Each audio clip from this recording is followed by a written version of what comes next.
유월절 전에 예수께서 자기가 세상을 떠나 아버지께로 돌아가실 때가 이른 줄 아시고 세상에 있는 자기 사람들을 사랑하시되 끝까지 사랑하십니다. 아멘. 끝까지 사랑하십니다. 저는 이 표현을 접하게 되면 요한복음에서 가장 저의 마음을 많이 이렇게 감동시키는 말씀입니다. 예수님이 끝까지 사랑하시니라. 우리가 매주일 은혜를 받고 있는 요한복음 이 전체 내용을 크게 5가지로 요약할 수 있습니다. 첫 번째 파트가 있고 요한복음이 전체가 21장까지 있습니다. 1에서 4장 맨 앞에 첫 부분은 한마디로 얘기하면 예수님이 이 땅에 오신 것을 기록해주고 있습니다. 빛으로 오신 예수님입니다. 그리고 두 번째 대목은 5장에서 8장까지인데 그것은 이제 그 빛으로 오신 예수님에 대한 사람들의 반응을 얘기를 합니다. 그것은 뭐냐면 유대교의 적대감이 일어나기 시작하고 자기 땅에 오매 자기 백성이 영접지 아니하였다라는 그 부분에 해당하는 부분이 두 번째 파트입니다. 그리고 이제 세 번째는 뭐냐면 우리가 얼마 전까지 잘 보아왔던 9장부터 12장까지인데 이렇게 배척하는 사람들, 유대교가 예수님을 찾고 적대시하는 가운데서도 예수님께서는 택한 자기 백성을 믿음으로 이끌어내시는 일을 하시는 것을 세 번째 부분에서 보여주고 있습니다. 그것이 이제 9장부터 12장까지인데 우리가 그것을 보았죠. 나면서부터 소경된, 맹인된 사람을 눈을 고쳐서 보게 하셔가지고 자기 백성 삼으시고 죽은 나사로를 살리심으로 인해서 수많은 작정된 자들, 주의 백성들, 자기 백성들을 예수님을 믿도록 예수님이 인도해 가시는 그러한 내용들이 세 번째 파트입니다. 이제 오늘부터 시작하는 13장부터 17장까지는 이제 어떤 내용으로 가냐면 예수님이 잡히시기 전에 약 시간적으로 보면 유월절 전날에 해당합니다. 그러니까 유월절 전날 하루에 해당하는 그 내용이 예수님이 집중적으로 말씀하신 어떻게 보면 유언의 성격까지 가지고 있는 말씀이 집약되어져 있습니다. 여러분 어떠세요? 연세가 좀 되신 분들은 이런 생각 하신 적 있죠? 내가 죽으면 우리 자녀들한테 무슨 유언을 좀 부탁을 하고 해야 될 일. 그러면 내가 삶이 얼마 안 남았다. 이렇게 생각이 되면 어때요? 그 한마디 한마디가 농도가 다르죠. 아주 중요한 내용, 꼭 해야 될 내용. 내가 시간이 지금 내일 내가 죽음을 맞이해야 된다 그러면 오늘 내가 무엇을 이야기할 것인가 아주 심각하게 고민을 해서 정말 중요한 시간을 아껴서 그 얘기를 딱 하지 않겠습니까? 이 마찬가지로 예수님이 지금 6월절 전날 이제 십자가의 죽음을 잡히시기 전까지 13장부터 요한복음 17장까지 여기에 예수님이 아주 집약적으로 중요한 말씀들을 막 하시죠. 성찬을 제정하신 것도 이 부분에 나옵니다. 그러니까 여기 집중을 해서 그 농도가 남다르게 예수님의 마음, 예수님의 심장이 여기 지금 들어있다는 말씀으로 이 말씀을 받으면 큰 은혜가 됩니다. 그리고 이제 마지막 5째 요한복음의 부분이 18장부터 21장까지인데 예수님이 잡히시고 십자가에 죽으시고 그리고 이제 부활하시는 그 내용을 이렇게 기록해 주고 있습니다. 오늘 우리가 요한복음의 네 번째 대목에 가장 먼저 이제 13장 1절을 들어가면서 이 내용은 전체적으로 보시면 예수님이 자기 백성을 얼마나 사랑하시는가 하는 사랑의 편지라고 우리가 볼 수 있습니다. 세상에 있는 자기 사람들을 사랑하시되 끝까지 사랑하시니라 이렇게 지금 요한복음 13장 1절에 시작을 하죠. 그러면 이 대목 요한복음의 이 대목이 끝나는 17장 마지막에 가도 역시 사랑의 표현으로 마감을 하고 있는 것을 우리가 알 수가 있습니다. 요한복음 17장 26절에 내가 아버지의 이름을 그들에게 알게 하였고 또 알게 하리니 이는 나를 사랑하신 사랑이 그들 안에 있고 나도 그들 안에 있게 하려 함이니이다. 요한복음 17장은 예수님의 기도입니다. 기도 마지막에 지금 예수님이 마치는 이 내용이 사랑에 대한 나를 사랑하신 사랑이 그들 안에 있고 나도 그들 안에 있게 하려 함이라. 이렇게 사랑으로 마칩니다. 그러니까 오늘부터 우리가 보는 이 요한복음 13장부터 14장은 예수님의 아주 지극한 사랑의 편지예요. 그 사랑의 편지가 지금 나에게 도달한 겁니다. 우리 가슴에 큰 울림으로 다가오는 예수님의 지극한 사랑의 표현이 이 안에 녹아 있습니다. 그래서 한마디로 그것을 지금 13장 1절에 시작하면서 끝까지 사랑하시니라 이렇게 표현하고 있습니다. 예수님이 끝까지 사랑하시니라. 예수님이 끝까지 사랑하심이 어떻게 구체적으로 표현되어진가? 첫 번째로는 포기하지 않으시는 사랑입니다. 본문 말씀 하반절에 세상에 있는 자기 사람들을 사랑하시되 끝까지 사랑하시니라 이렇게 말씀하시는데 이 사랑의 대상을 자기 사람들이라고. 아멘. 1차적으로 보면 본문에서만 보면 예수님 가장 가까이 있는 자기 사람들이 누구일까? 1차적으로는 12 제자를 떠올릴 수가 있습니다. 이들은 예수님께서 공생애를 시작하시면서 부른 제자들입니다. 그래서 어떤 사람은 그물을 깃고 있다가 나를 따르라 하는 말씀을 듣고 예수님을 따르게 된 제자도 있고요. 마태 같은 경우는 세간에 앉아서 자기 일을 하다가 나를 따라오라 하는 말씀을 듣고 세간에서 자기 직업이나 자기 가족들 다 버려두고 예수님을 쫓아온 사람도 있습니다. 어떤 사람은 무화과 나무 아래에 있다가 예수님이 부름을 받고 온 사람도 있습니다. 베드로와 안드레, 야고보, 요한, 빌립, 바돌로메, 도마, 마테, 알페오의 아들 야고보, 시몬, 다데오, 가룟 유다 이렇게 12명입니다. 1차적으로 지금 예수님께서 끝까지 사랑하셨다라고 얘기할 때는 이 12 제자를 대상으로 끝까지 사랑하셨다라고 볼 수 있습니다. 자세히 보면 예수님의 가르침이 대상이 점점 좁혀갑니다. 예수님이 이 땅에 오셨을 때는 예루살렘에서, 유대에서, 갈릴리에서 많은 사람들에게 사마리아 여인도 만나고 이 사람도 만나고 소경도 만나고 많은 공식적인 예루살렘 거기에서 가르치심도 공식적으로 하시고 이렇게 하셨습니다. 그런데 이제 예수님이 십자가를 앞두시고 자기 백성을 끝까지 사랑하시는 이 사랑의 농도가 깊어지는 이 13장부터는 대상이 지금 말씀하시는 대상이 외부인들은 말씀을 안 하세요. 그래서 이게 지금 6월절 만찬을 하는 그 배경도 그 만찬을 하는 예수님의 12 제자만 딱 있는 상태에서 지금 말씀하시는 거예요. 그러니까 어때요? 가장 가까운 자기 사람들에게 말씀하시니까 예수님이 더 중요한 말씀을 하시겠죠.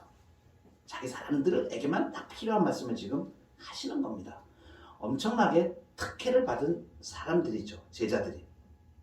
그러면 예수님 측근 중에 측근이라고 할 수 있는 이 제자들이 예수님의 사랑을 받을 만한 어떤 사랑스러운 사람들이었는가? 이 사람들이 어떤 사랑을 받을 만한 조건이 있어서 예수님이 사랑하셨는가? 전혀 그렇지 않습니다. 아멘. 이 제자들이 예수님께 순수함으로 헌신하였는가? 전혀 그렇지 않습니다. 이들이 예수님을 따라다닐 때는 계속하여 사복음서에 기록되어 있는 내용이 뭐냐면 그 예수님이 그렇게 많은 기적을 베푸시고 그렇게 많이 가르침을 가르치시고 하나님의 아들이심을 나타내고 하늘나라를 천국을 설명해 주시고 이렇게 말씀하셨음에도 불구하고 이 사람들은 예수님이 이제 잡혀가게 되는 그 전날까지 이 사람들은 이 자리에서까지 누가 높으냐라고 따집니다. 무슨 얘기냐면 이 땅에 예수님이 왕국이 지금 이루어질 건데 그때 내가 한 자리 좀 해야 되겠다고 생각하는 거예요. 그러니까 야고보와 요한의 어머니는 예수님을 찾아와서 예수님 당신의 나라를 이제 이루실 때 하나는 좌편에 하나는 우편에 고관으로 좀 채용을 해달라 이렇게 말하기도 하게 되어지죠. 이렇게 이 제자들은 계속하여서 예수님을 따라다니지만 동상이몽입니다. 예수님이 생각하는 하나님 나라와 이 제자들이 따라다니면서 자기들이 추구하는 나라는 다른 나라예요. 그러니까 이 사람들은 예수님이 정말 사랑할 만한 조건으로 봤을 때는 정말 아닌 사람들이죠. 우리 인간적으로 얘기할 때 어떤 사람에게 충성을 하겠다고 온 사람이 딴짓거리하고 계속 있으면 어떻게 됩니까? 이거 잘라버리는 거 아닙니까? 그죠? 너는 내 패밀리에서 안 돼. 잘라. 정치하는 사람도 그렇고 뭐 사고하는 사람들도 마찬가지입니다. 동상이몽, 다른 생각을 하고 따르면 잘라버립니다. 근데 예수님은요, 3년 동안 정말 이 제자들, 이런 사람들을 계속 주님이 붙잡고 가심을 볼 수 있습니다. 예수님의 수제자라고 할 수 있는 베드로는 어땠는지 우리가 잘 압니다. 우리가 오늘 지금부터 이제 예수님의 만찬 하시는 이러한 자리를 우리가 보게 되는데, 베드로는 예수님이 붙잡히시기 전에 이 마지막 만찬을 하실 때에 그 자리에 모든 제자들이 다 모여 있는 겁니다. 예수님이 말씀하십니다. 오늘 밤에 너희가 다 나를 버리리라. 수제자인 베드로가 부끄러워하면서 얘기하죠. 모두 주를 버릴지라도 나는 결코 버리지 않겠습니다. 예수님이 말씀하십니다. 오늘 밤 닭 울기 전에 네가 3번 나를 부인하리라. 예수님이 붙잡혀 가실 때 베드로가 예수님이 붙잡혀 가는 걸 멀찍이서 따라갑니다. 어떻게 되는가 보려고 조마조마하면서 따라갑니다. 대제사장의 뜰에 예수님이 이제 잡혀가게 됩니다. 그때 베드로도 멀찍이서 그 대제사장 뜰에 들어갑니다. 그리고 불이 펴져 있는데 거기서 이제 불을 쬐고 있죠. 마당에서 불을 쬐고 있는데 그 대제사장의 종이 한 사람이 와서 말합니다. 불빛에 비친 걸 보니까 이 사람도 예수님 따라다니는 사람이에요. 이 사람도 예수를 따라다니던 사람이다. 이렇게 얘기하니까 베드로가 무슨 말이야. 난 그 사람 예수라는 사람 알지도 못해. 이렇게 대답을 하죠. 조금 후에 다른 사람이 또 얘기합니다. 너도 그 예수라는 사람의 도당인데? 이 사람아, 난 아니야. 두 번째 부인은. 1시간쯤 있다가 또 한 사람이 장담하면서 얘기해요. 너는 갈릴리 사람이잖아. 참으로 너도 그와 함께 있었잖아. 무슨 정신 나간 말을 하냐? 난 아니야. 3번째 부인을 하죠. 곧 닭이 울었습니다.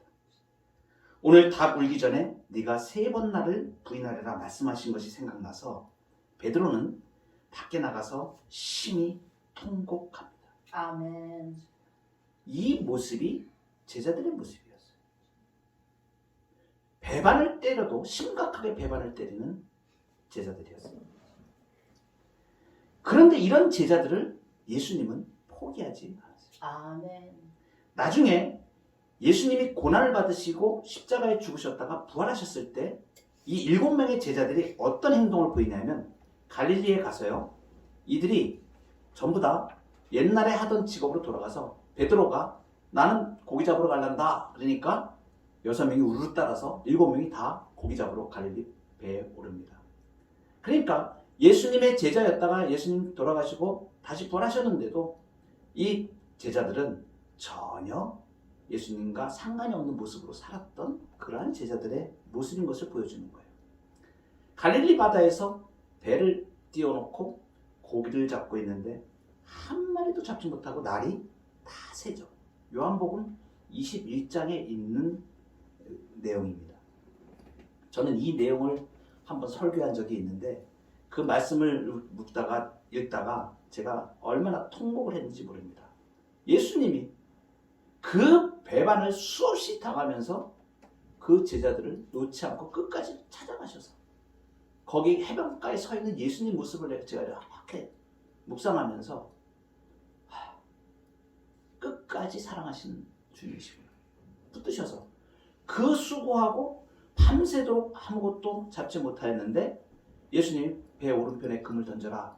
그때 이 사람들이 기억이 나죠. 처음에 예수님이 불렀을 때, 제자로 불렀을 때 그런 일이 있었었거든요. 똑같은 일이.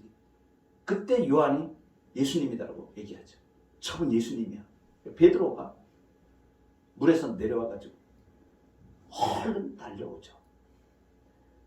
배 오른편에 153마리의 고기를 잡습니다. 굉장히 많은 큰 물고기를 153마리나 잡았다고 기록을 해주고 있어요. 그리고서 예수님이 그들이 오는데 거기다가 직접 예수님이 숯불을 피워가지고 고기와 물고기와 떡을 놓고 이 제자들을 먹이시죠. 그때 예수님이 말씀하십니다. 베드로에게 묻죠. 요한의 아들 시몬아, 네가 이 사람들보다 나를 더 사랑하냐? 주님, 그러하나이다. 내가 주님을 사랑하는 줄 주님께서 아십니다.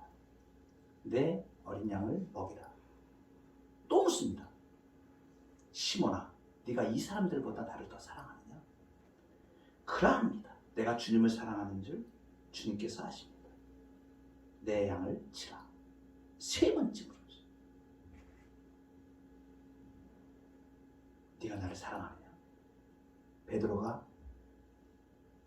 떨리는 마음으로 주님 앞에 마지막 고백을 하죠. 내가 주님을 사랑하는 줄 주님께서 아시나이다. 내 양을 먹이라. 예수님의 사랑이 여기서 확인되어지는 거예요. 끝까지 사랑하시는 거예요. 여러분, 예수님께서는 우리를 자기 사람들로 부르셨습니다. 이 제자들과 같이 오늘 예배 가운데 우리 주 예수 그리스도를 찬양하며 나온 여러분들은 예수님이 부르신 분들입니다. 제자들과 마찬가지로 우리가 부름을 받았지만 우리는 사랑스럽지 못합니다. 하나님의 시각에서 보면 아주 희미하게라도 바람직한 것을 할 만한 그런 존재들이 못 돼요. 우리는 거룩하지 못합니다. 모든 형태의 죄로 가득 찼습니다. 때로는 의도적으로 주님을 배역합니다. 신자답기에는 턱없이 우리가 모자라고 죄에 걸려 쉽게 넘어집니다. 악에 이끌리기를 수없이 반복하고 우리의 내면의 탐욕은 매일 반복됩니다. 그럼에도 불구하고 주님은 우리를 사랑하십니다. 기다리시고 참아주시고 끝까지 사랑하십니다. 포기하지 않으십니다. 저의 삶에서도 그렇고 제가 인생을 살아오면서 하나님 앞에 예수님을 믿는다고 하면서 정말 그 많은 주님의 마음을 아프게 했던 그 많은 순간들을 제가 떠올려 보면 얼마나 예수님이 나를 그렇게 참아주셨는가. 그 순간에 알게 하시고 깨닫게 하시고 참으셔서 이 제자들의 모습과 비교했을 정도로 그렇게 배역하고 배반한 저의 삶이었던 것을 보게 됩니다. 그러나 주님은 기다려주셨고 끝까지 사랑하십니다. 이 사랑은 포기하지 않으시는 사랑입니다. 이 주님의 포기하지 않는 사랑 앞에 이렇게 고백하면 좋겠습니다. 내가 주님을 사랑합니다. 아멘. 두 번째로 예수님 끝까지 사랑하십니다. 이 사랑은 생명을 맞바꾸는 사랑입니다. 오늘 1절에 보니까 6월절 전에 이렇게 얘기합니다. 6월절 바로 직전임을 말하는 것이죠. 예수님이 이제 체포되고 신문을 받게 되고 죽으시고 장사되는 일이 이제 급박하게 전개되는 그 6월절 하루 전날입니다. 6월절 하루 전날은 어떤 날이냐면 6월절 어린 양을 잡는 날입니다. 6월절에서 가장 중요한 것은 어린 양이죠. 6월절을 우리가 잘 압니다. 6월절의 유래가 어떻게 되냐면 이스라엘 백성들이 430년 동안 애굽에 포로로 잡혀 있을 때, 종살이 할 때 주님이 이들을 이제 해방시키려고 끌어내시죠. 그때 모세를 보내서 10가지 재앙을 완악한 바로가 이스라엘 백성들을 보내지 않으니까 하나님께서 10가지 재앙을 주십니다. 그리고 맨 마지막 재앙이 장자가 죽는 재앙입니다. 짐승에 처음 난 것도 다 죽이는 그러한 재앙입니다. 그것을 행하면 바로가 이제 항복을 하고 이스라엘 백성들을 보낼 것이라고 주님이 말씀하셨죠. 그래서 이제 10번째 재앙을 시행을 합니다. 그때 이스라엘 백성들에게는 하나님께서 이 죽음을 피할 수 있는 길을 말씀해 주시죠.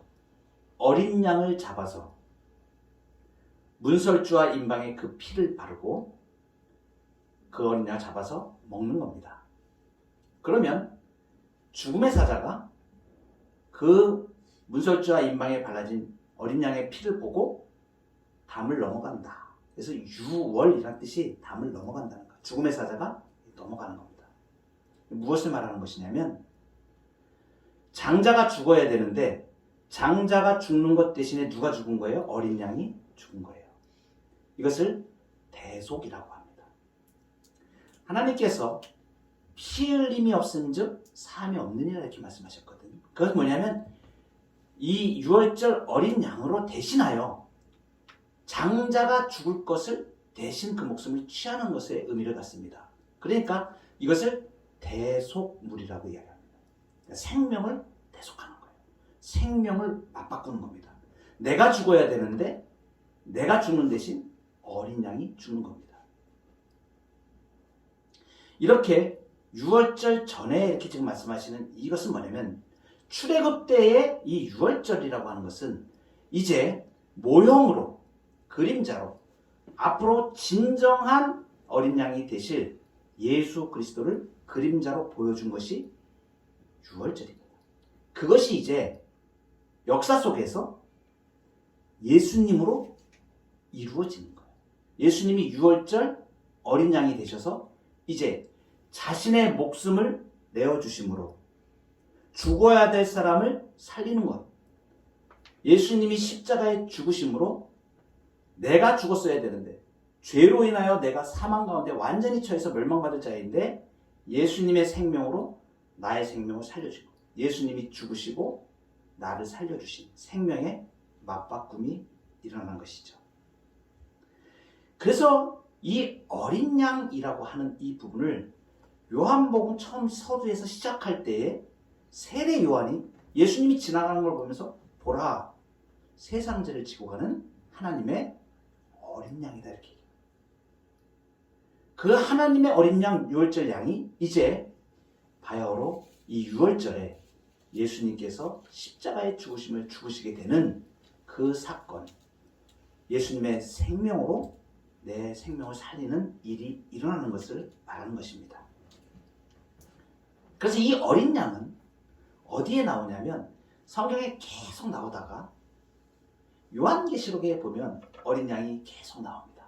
오늘 저녁에도 7인을 떼시는 어린 양에 대해서 제가 설명을 드릴 텐데 이 어린 양은 예수 그리스도십니다. 죽임을 당하신 어린 양은 능력과 부와 지혜와 힘과 존귀와 영광과 찬송을 받으시기에 합당하시도다. 요한계시록 5장 12절 말씀입니다. 그리고 이어서 요한계시록 7장에도 7장 10절에 구원하심이 보좌에 앉으신 우리 하나님과 어린 양에게 있도다. 7장 14절에 수많은 흰옷을 입은 무리들이 하나님을 찬송하는 가운데 영광 가운데 나오는 모습을 보여주면서 이는 큰 환난에서 나오는 자들인데 어린 양의 피에 그 옷을 씻어 희게 하였느니라. 이 어린 양은 예수 그리스도십니다. 아멘. 이 예수 그리스도께서 이제 어린 양이 되어서 이제 십자가의 죽음을 죽으시게 될 것을 보여주고 있습니다. 그래서 오늘 본문 1절에서 보면 이렇게 말씀하시죠. 유월절 전에 예수께서 자기가 세상을 떠나 아버지께로 돌아가실 때가 이른 줄 아시고, 이거 아버지께로 돌아가실 때가 뭐예요? 십자가의 죽음을 죽으시고 이제 하나님 앞으로 다시 올라가시는 것을 승천하셔서. 그래서 3절에서도 자기가 하나님께로부터 오셨다가 하나님께로 돌아갈 것을 아시고, 이렇게 이제 성육신하신 목적, 내가 유월절 어린 양으로 십자가를 이제 지겠다는 것을 이미 신적인 능력으로 예수님은 지금 알고 보고 계신 것입니다. 그러면서 예수님이 지금 이제 하시는 행동이 이 13장부터 쭉 나와요. 스스로 종의 모습을 취하셔서 제자들의 발을 씻겨주시고 성찬을 제정하시고 하는 일들이 앞에 나가게 됩니다.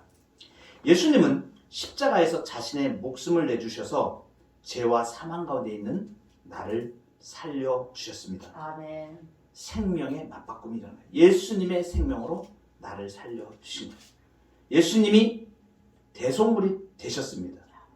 그래서 사도 바울은 이 놀라운 고백, 예수 그리스도의 이 은총을 경험하고 예수 그리스도께서 나를 위하여 죽으신 그 은혜를 고백하며 평생을 우리가 살아도 주를 위하여 살고 아멘. 죽어도 주를 위하여 죽나니 아멘. 그러므로 사나 죽으나 우리가 주의 것이다. 아멘. 돈을 조금만 내가 어려울 때 내가 먹고 살 게 없어가지고 굶어 죽어가고 있는데 먹을 걸 조금만 주어서 살려주어도 평생의 은인이 되어지고 돈만 주어도 정말 감사합니다. 감사합니다. 은혜롭게 해줘. 그런데 내가 죽어야 되는데 내 생명을 예수님이 대속물로 바치시고 내 생명을 구해 주셨으니 이 놀라운 이 은총이 사나 죽으나 우리가 주의 것이로다 하는 고백을 하게 됩니다. 우리가 아직 죄인 되었을 때에 그리스도께서 우리를 위하여 죽으심으로 하나님께서 우리에 대한 자기의 사랑을 확증하셨습니다. 예수 그리스도를 대속물로 내어주시기까지 하나님은 우리를 사랑하셨습니다. 아멘. 이 사랑과 은총을 아멘. 고백하며 나가는 저 아멘. 여러분들은 좋겠습니다. 찬송가 295장에 이렇게 나옵니다. 큰 죄에 빠진 나를 주 예수 건지사 그 넓은 품에 다시 품으신 은혜는 저 바다보다 깊고 저 하늘보다 높다. 그 사랑 영원토록 나 찬송하리라. 3절에는 주 크신 사랑으로 만 백성 위하여 그 십자가의 고난 다 받으셨으니 그 속죄 받은 성도 큰 소리 함께 높여 온 천지 울리도록 주 찬송하리라. 끝까지 사랑하시는 우리 주 예수 그리스도의 은총을 우리 같이 찬양하면 좋겠습니다.